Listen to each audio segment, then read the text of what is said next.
Hello বন্ধুরা, আজকে গণেশ চতুর্থী চলে গেলাম উদ্যানপুরে স্নান করতে গণেশকে নিয়ে, আমাদের সিদ্ধিদাতাকে নিয়ে। দেখো চলে গেলাম গাড়িতে, আমি মেয়ের স্কুটিতে বসে যাচ্ছি আর ও তো ওর গাড়িতে যাচ্ছে, কেন যেহেতু জলের ঘুঁটনগুলো সবই নিয়েছে ওই জন্য ও একা যাচ্ছে। আর কি ভালো লাগছে দেখো ভিউটা, একদম সকাল সকাল। আর কি সুন্দর হাওয়া, একটা একটা সকালের পরিবর্তনটা একটা আলাদা ব্যাপার, তাই না বন্ধুরা?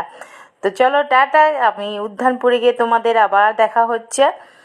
হ্যাঁ, এ দেখো কি সুন্দর, দেখো ভিউটা একদম মানে দারুণ ব্যাপার একটা। দেখছো বন্ধুরা, চলে এলাম উদ্যানপুরে গঙ্গার ঘাটে, তোমাদের সবাইকে শুভেচ্ছা ও ভালোবাসা। এ দেখো গঙ্গা, মা গঙ্গা, সবাই বলো জয় মা গঙ্গা। এই দেখো, দেখতেই পাচ্ছ। এবার আমরা স্নান করে নেব। তো চলো, সবাইকে টাটা, ভালো থেকো, সুস্থ থেকো, বাই বাই।